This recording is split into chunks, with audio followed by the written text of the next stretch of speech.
Hello, everybody. Here we are for another great chit chat.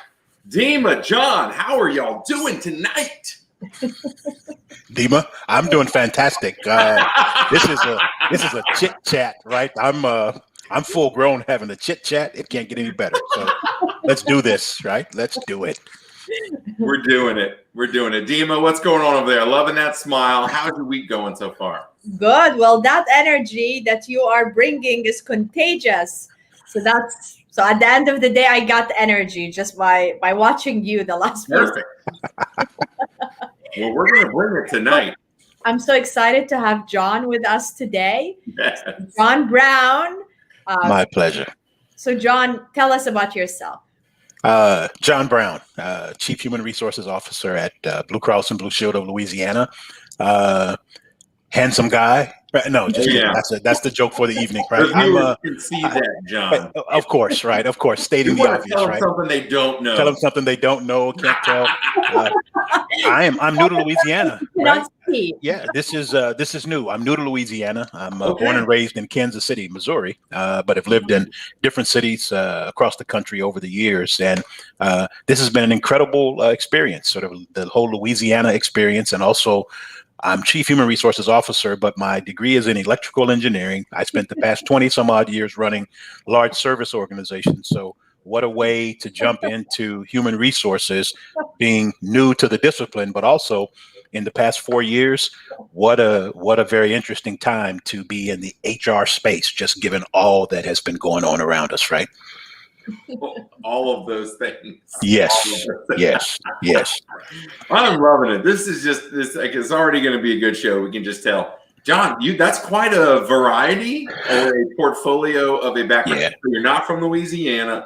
You electrical engineering, but Blue Cross, and then not Missouri, but of Louisiana. That's right. Blue Shield, Louisiana, and you're the head of HR over there. Yeah.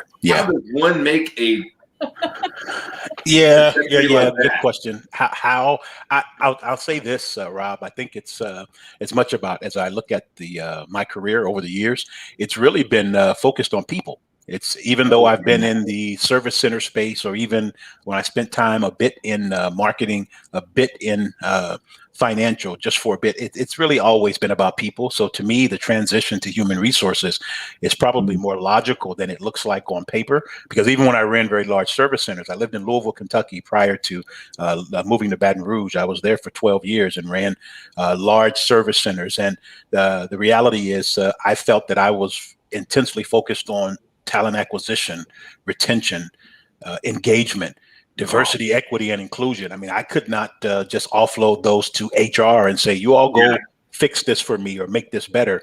I had to be intimately involved. And so while I did not wear the formal HR title, I believe I was actually performing HR work for over 20 years. Wow. How did Blue Cross find you? Well, that's a good question. I was interested while I was in my prior role running operations. I knew then that I wanted to move to the HR space. It was just not an opportunity at my prior employer. And so when I was seeking other opportunities, Blue Cross and Blue Shield was not at the moment. I was not initially talking to the organization about the human resources role. It was about a different role. But upon conversation, I got sort of a call back saying, I got something for you to consider. Would you consider a role in HR? And it was, are you kidding? Absolutely, I would, right? And so I'm thankful that the organization had the courage, because, there are times when we get pigeonholed into certain roles or certain disciplines that's the ops guy, right? So you can let him do anything in the ops space, but keep him in ops because he does really well over there, but that's where he spent the past X number of years. And for any organization to have the courage to say there are leadership traits and there are skills that are absolutely transferable. And when I think about coming to the HR space and really having a discipline around the customer, and in this case in HR, I have 2,500 customers. They happen to be called employees, right? And so the same discipline required to attract and to retain customers, right, in a service setting, you have to do the same thing with your employee base. And so to me, it was probably more of a logical transition than some, still learning a lot, but being able to hit the ground running and really instill some discipline around business collaboration and engagement, right? Employee engagement. We don't think about it other than the nameplate engagement, but there's so much more involved that's how I've spent the past over 20 years. So to me, it was, let's get after it. We can actually pivot towards an organization that is not seen as the principal's office, right? Or just clean up in aisle 7. That's what HR is typically known as. Just Good we're the point. principal's office. You don't want to. You're in trouble. Let's go to HR. And for us, it is. No, we want to be seen as your business partner. There's something you want to achieve business wise. We're the people to call. Let's work together. Let's figure out how to make this happen. Wow. You see, I heard John the first time he was on a panel discussion, and I was wowed, just like I am right now. And I'm like, I need to know this person. So I love all the passion. It's so great. And I know during the pandemic, it made it even so much harder for executives, for HR to continue to engage the employees. So as you're talking about employee engagement and HR not to be the principal's office, tell us more about what you and your team are doing to create a healthy work culture in such a difficult time. Yeah. So first, I will say it's, I guess it's fitting that I'm in a division or department called Human Resources, because one of the biggest things that I think we can and should continue to focus on is that we're humans, and humans have multiple dimensions and layers, and it's not just about caring for the physical needs. You have the spiritual, emotional, all of this. It's all right there, and I'm thankful that we had the courage, for lack of a better word, as an organization to acknowledge that people are at the core of our business. This is a people business. So as a result, early on in the pandemic, we made the conscious decision to, for example, give every employee 80 hours of COVID PTO time. And that was, we don't know where this thing is going or what's going to happen. So if you have COVID, if you have a family member who contracts the virus, perhaps you just need some mental downtime to regroup, to catch your breath. Those hours are there for you, because again, as humans, no matter what we say, folks, when they should be caring for themselves, they were concerned about, I don't want to burn through all my PTO hours, right? That's interesting, because you doubled what most organizations would give at like one person. That amount for the year. Exactly. And Rob, it's absolutely, it's people over paper, right? I mean, we could have easily looked at this and said, wow, this could be costly or this could, but at the end of the day, it's again going back to, we acknowledge that in order to ensure as best we can, because we're still in this thing, right? And it's by no means over yet, but we knew even before we had gotten to the long haul of this, that this was going to have a tremendous toll on our employees, physically, emotionally. And then you throw in, again, we're talking about COVID, that as traumatic as that was for employees to their mental health and stability. Last year, the past 18 months, COVID is just one of many overwhelming stressors for any human being, right? We had COVID, we had the social and racial unrest in the country, we had the political chaos that was going on. It is not was not uncommon to have employees that were just at the brink. We're tired, man. Absolutely, we've had enough already, right? So it was for us, it was really Rob and Dima trying to double down on. We can take an approach that is very, I'm using this term corporate, that is just, let's just keep moving through this thing. Or we can take a step back and say, let's really try to keep the human side of this in it. And if we have to err, let's err on the side of caring for our employees, demonstrating to them clearly how much we value them, because we do, one, and that's something that you can't fake that, right? I joke with my wife every once in a while, and I tell the story sort of in the business setting that have you ever noticed, especially for those who have children, that whenever mom and dad are not exactly on the same page, I don't care how much at the dinner table you try to smile and say, pass the peas, honey, right? The kids always know what's wrong with y'all, right? What's going on. Same in the workplace, right? I think leaders who are genuine and authentic, who care and really care, because you can't fake it. And those who try, it is so obvious, it is just sad to see. But we wanted to make a strong position directly to our employees that we care, and we're going to do things. We're going to make some mistakes along the way.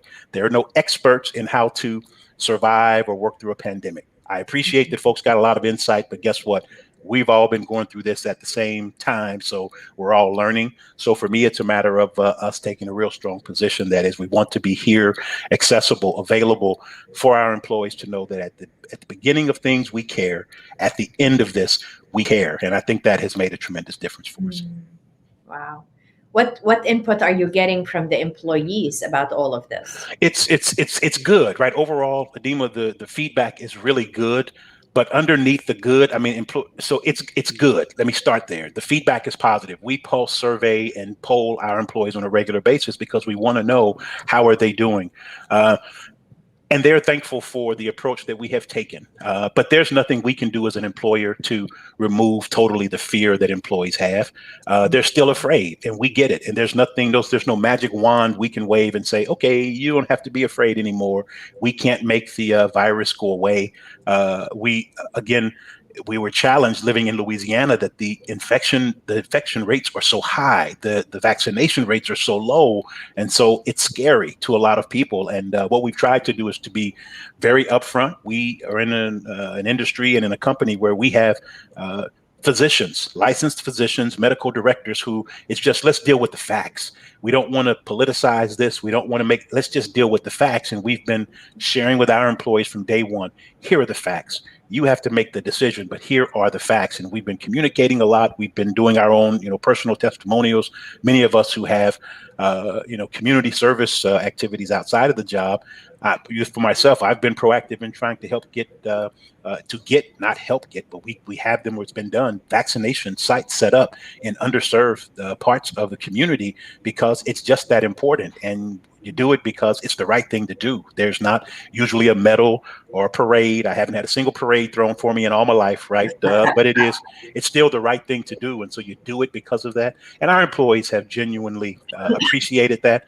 There's a part of me that really wish there was a way to still help them navigate through the challenges because, you see it, even through video, you see it in their eyes, you hear it in their voice, which is they're tired, they're stretched. And we do a lot of training and other things to help.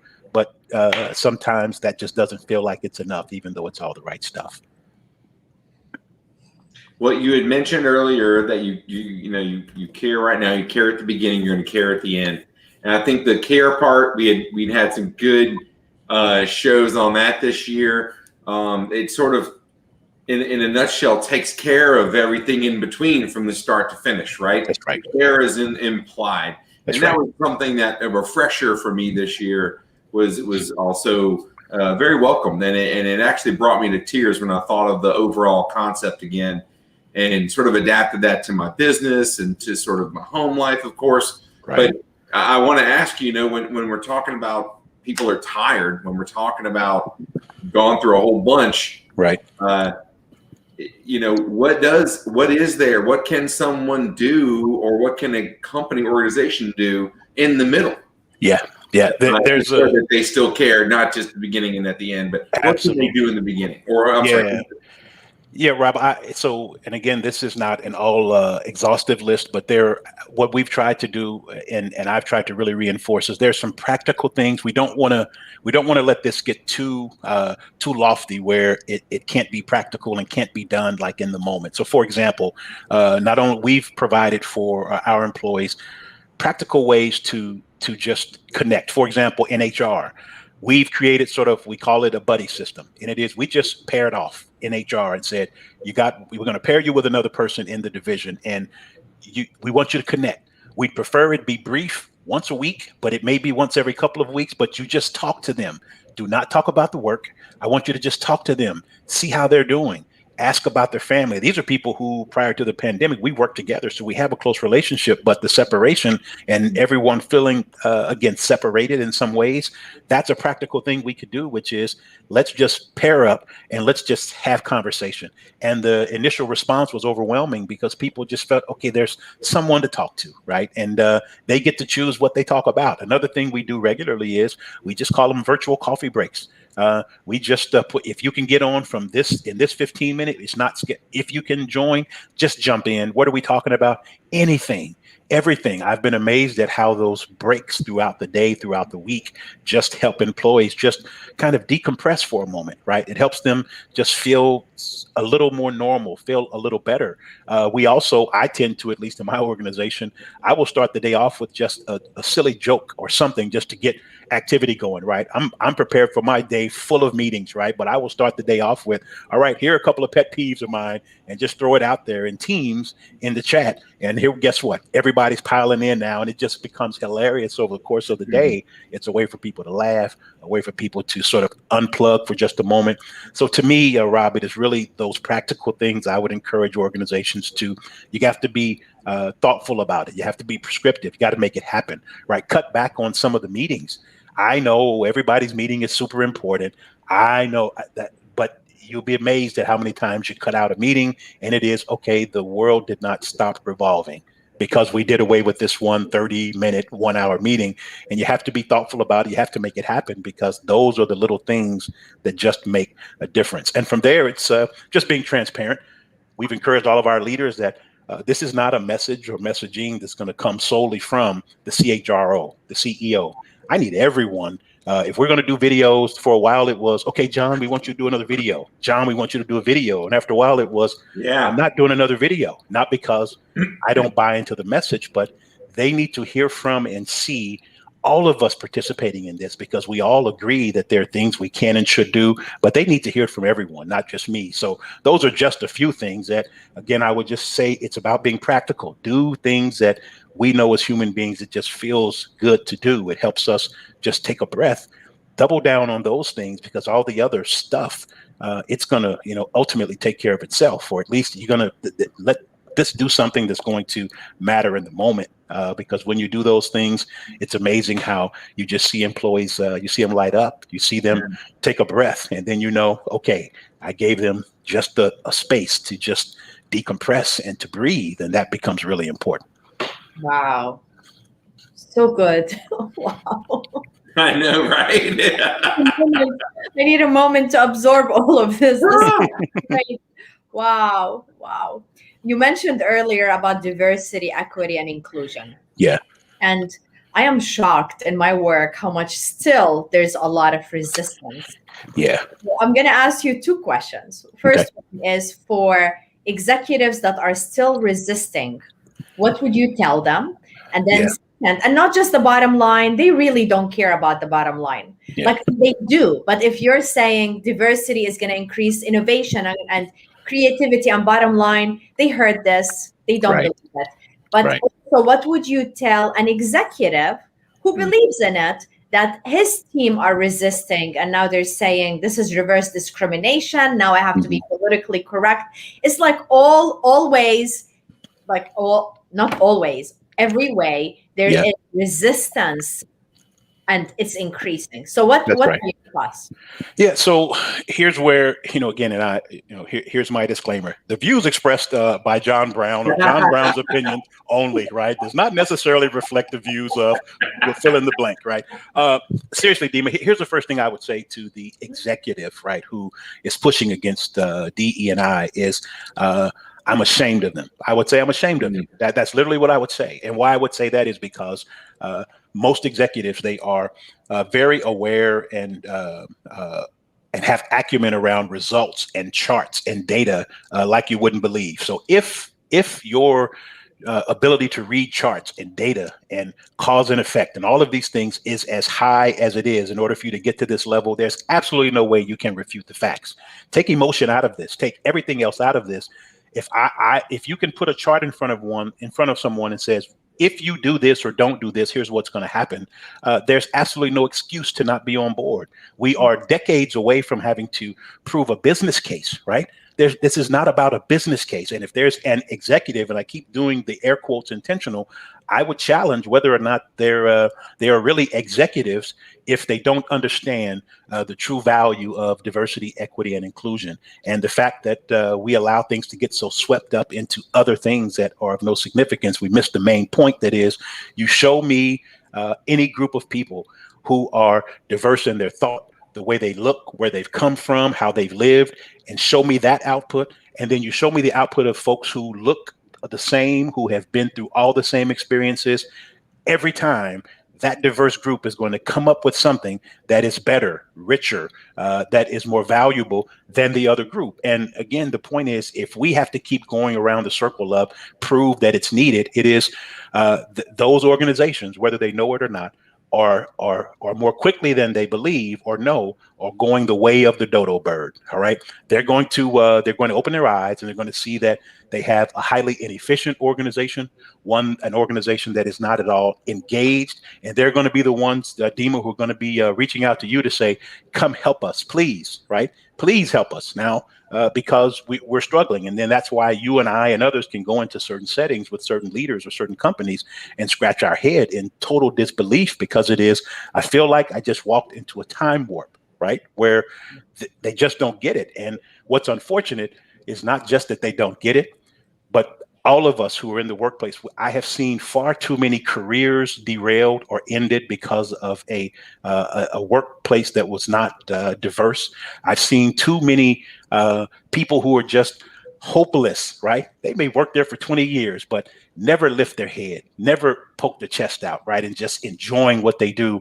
And to me, that is absolutely heartbreaking. So I would say to the executive, first and foremost, shame on you, because you're derailing careers. You are driving hopelessness amongst folks who, more than anything else, they need hope. And then you're actually impacting and damaging your business. And so you might want to switch your mindset here a bit, because your organization is leaving a lot on the table, and they're leaving a door open for that company that will do it the right way. And they wonder how companies swoop in and totally take over market share overnight, because they saw what you didn't see, or they chose to act on what you did not have the courage to act on.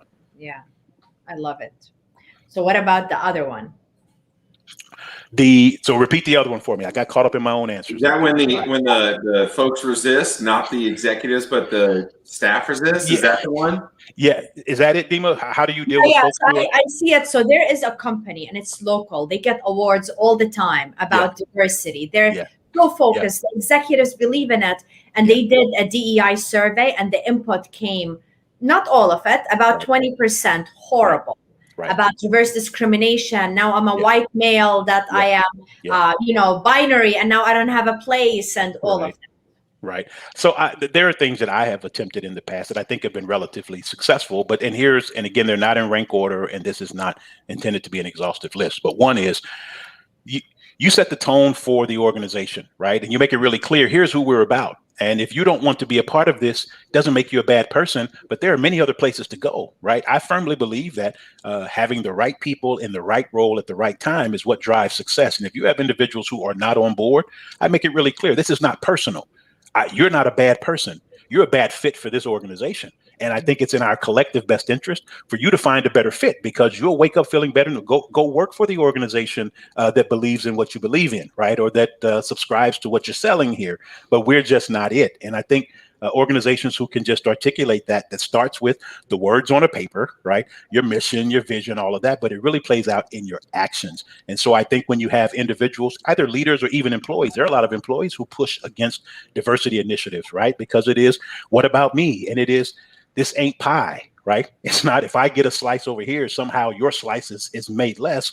It's the whole thing that we just get some things really twisted up. And it's unfortunate that, again, I would not want to live anywhere else, right? This is not about America. No, this is not about. This is we tend to politicize some things, or tend to twist the meaning such that even a rational person sometimes struggles with. Now, what is the issue again? What are we really dealing with? Right? We get totally sidetracked at times. So I like to keep the main thing, say what it is, be consistent in what it is, and holding everybody accountable for carrying the torch, right? If you're going to wear the uniform, then you're going to come in the huddle and you're going to run the play we call, right? If not, then you should be on the other side of the line, right? I'm looking at Rob and see all his LSU gear in the back, right? I'm throwing football in here. We call a play, and you run the play. And if you don't want to run this play, perhaps you want to be on another team. You may be a great player, but to me, the best teams aren't the ones that necessarily have the absolute best collection of talent. It's the individuals who work the best together, right? And to me, that's the same in the business setting when it comes to DE&I or otherwise. I need people who are committed to the mission. And if you're committed to the mission, you got a place here, you got a uniform here. Otherwise, I would prefer, and it's in your best interest, both of ours, that you take your talent somewhere where you can be your best in an environment that supports how you think. And I can also see a scenario, and I'm just trying to put myself in this mindset. I can see a scenario where maybe an employee does not agree with that, but money's on the line, right? Paycheck is on the line, and I got to feed my family. They're willing, they're going to be grumbling about it, not happy about it, be disgruntled maybe, if you will, but it's not enough for them to go out looking for another job. And then maybe, and let's be honest too, maybe there's not a market for folks who don't have a portfolio of thought out there, right?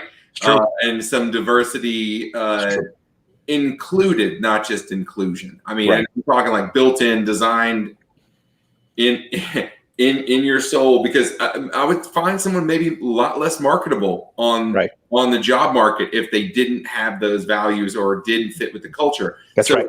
Like you said earlier about faking it, it seems like there could be players on the team that might just be on the team, right? That's right. That's right. They're there for some other motive. That's right. Whatever it may be, but it's up to the culture or the leader or the team to siphon that out, push it out. That's not a thought that's not how we're going to work together. That's exactly right. You're exactly right, Rob. And that's where it's similar to a coach, right? And I don't want to go too far down this sort of sports analogy for those who aren't sports fans, but I played sports. I played football in high school and a couple of years in college. And I've shared with folks all the time that I've played for some great coaches over the years. I've played for some terrible coaches over the years, right? But no matter how good or bad the coach was, I've never been influenced more than by the person on the line next to me, right? And so I think this is where it comes into the individuals who are struggling with, I got a family to feed, I don't buy into all this, so I'm just going to kind of go along to get along.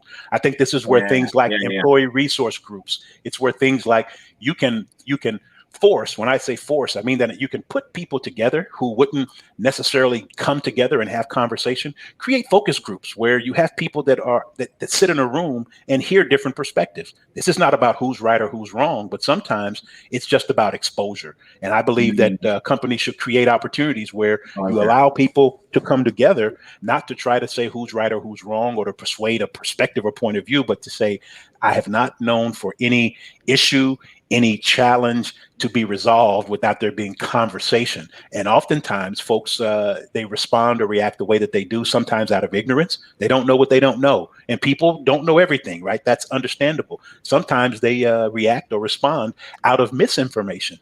You'd be amazed at how many times when you talk to someone and say, I had a perspective that this group of people or this person was X, Y, or Z, until I sat in a room and talked to them. And that part is growing. That part is growing. Absolutely. The older generation with that thought process, that's kind of at least leaning and naturally will decline. But that part of misinformation is growing huge right now. It is. Like it is.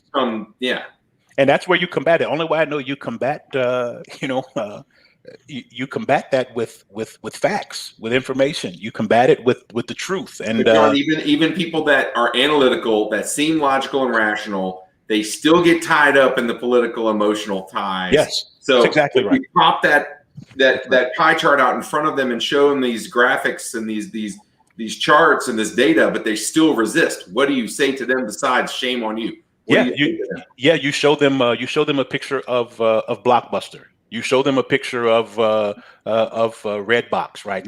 And I know they say, what does it have to do with it? What has to do with it is if you don't pay attention to the data, your business is done, right? So after saying shame on you, it is, let me show you examples where there are real examples happening every day where large reputable companies are misstepping when it comes to diversity, equity, and inclusion. And it is costing them millions and millions of dollars. And not only the dollar impact, but reputational impact. There are individuals, we live in a I'll call it a cancel. I think they call it cancel culture now, or culture where it is, if you misstep. Now we can be forgiving. We can be, you get second chances, but there are some where we have real examples where companies are misstepping in a major way, and they are unable to recover, or the losses are significant, not just dollars and cents, but heart and minds of the retail public. And that's the other thing I would say again, which is, okay, after saying shame on you, is let me show you some examples where these companies got it wrong and they are still paying for it. And if that's not enough, Rob, to get the executive moving, then there's a point where I have had to resolve over the course of my career. There's a point where there's some folks who are just not going to get it, right? And I acknowledge that. Again, I'm not going to say it makes them bad people, but it says I have to take my commentary, my effort, my energy, my passion to someone who's going to appreciate and is going to do something with it. And so there are some where we really do have to say, okay, this company is just not going to get it, and you're not going to get it. So I'm going to move on because there's someone who can benefit from this, who will take it and take action. I need to spend my time there. Good point. I like that. I mean, they were practical things. You had some, some very, it almost, the way you broke it down made it seem simple, right? Yeah. But I love the focus group idea. What do you think about that, Dima? Yeah, I already do it for some of my clients, and it's so powerful. Yeah. It also creates a space for people to share their experiences and stories that otherwise they wouldn't. Yes, that's good right. Point. That's good right. Point. That's right. And when facilitated, you can, because that's sometimes difficult too. You want to say this is a safe space, but folks still come in skeptical, right? Wondering, is this really safe? And again, it goes back to, if we say it's safe, you have conversation. We have to be really protective of the environment being, this is a safe place. So to ensure that there's no one who is looked down upon because of a point of view. I've seen so many breakthrough moments where individuals were honest. They just didn't know what they didn't know. And they would ask questions that if you were to post that on social media, they would get roasted, right? Because it is who in this day and age doesn't know that, right? But when you're in a safe setting and you can ask the question, it's judgment free to say, I'm glad you asked it here. Let us answer it. And now you go away more knowledgeable and a better person to the people around you. And so I do think that is one of the practical things, is the conversation. But it is also having the ability to create those bubbles, safe bubbles where people can have conversation, and creating as many of those as possible. Rob, you had mentioned before, when you have the naysayers or the detractors, it's like anything else. You got to have more on one side of the scale than the other scale, right? And so it's the constant. I've shared with folks, it's like a breakthrough through a brick wall. It's not usually the dramatic breakthrough you see in the movies where you run head first and it's bam, all the bricks fall. It is a constant chipping away. There are days, man, when I walk away with just a palm full of brick dust, right? That's all it is that day. And the wall still standing taller than it was when you got there. The wall is there, just as formidable, and it is. But I got a little bit here, and I'm coming back tomorrow, and I'm doing the same thing. And you'll notice after a while, it is, okay, there's a little space in there I can see. A little while it's larger, a little while it's larger. And it's setting those expectations that our environment has been shaped and formed over a number of years. It would be great if there was a magic wand and in 30 days, it's just going to be magically different. That's not how this is going to work. So it's going to take some patience, certainly some perseverance. And I know there are a lot of folks who will do it and are getting after it. I seek to try to encourage and uplift them, because we're going to need as many people to tip the scale as we possibly can. Like it. Dima, what else do you have on that? I mean, that was innovation. I want to stand up. So good. It was so good. Wow. So much for the brain to absorb. This is very powerful. John, we're so glad that you joined us. I feel this is my pleasure, John. This is awesome. Even if we had like 3-4 hours, I'm saying, right? Really, right? Who'd have thought of Chit? I'm telling you, I'm going to have a chit chat tonight, right? Hey, this has been great, right? And I would just say, anytime I can come and chit chat with you guys, I'm all in, right? Just say the word. I got a point of view on everything, right? So whatever the topic is, you name it, I'm going to bring a point of view to it. But I really do appreciate the time this afternoon, though. This topic is, you can never do too much of it, right? Because it is just so valuable. And I think there's so much richness and opportunity for us all, self-included, to grow by having the conversations. Yes, absolutely. And we're grateful that you gave us the time and all this the wonderful tips that you just shared. Thank That's you. my pleasure. My pleasure. Yeah, thank you, John. This was really, really, really enriching and fulfilling to talk to you and to get to meet you live. Absolutely. On your first Absolutely. initial chit chat, right? I think that was awesome. I did it. I made it through. I made it through the hot seat on the chit chat. I did it. You made it. You made it out great. I did it. Look, we do appreciate your time. It was amazing to get to know you, and I think we started out with some great energy. We are ending with some awesome energy. And Absolutely. Absolutely. Well, thanks, Rob, for the opportunity. Dima, always good to see you. Look forward to our next catch up. And you all keep up the great work. This is good stuff. Seriously. Thank you, You all keep it up. And again, until next time, I look forward to chit-chatting with you all again soon. All right. Love it. Appreciate it. All right. Take care now. Thank you for watching. All right.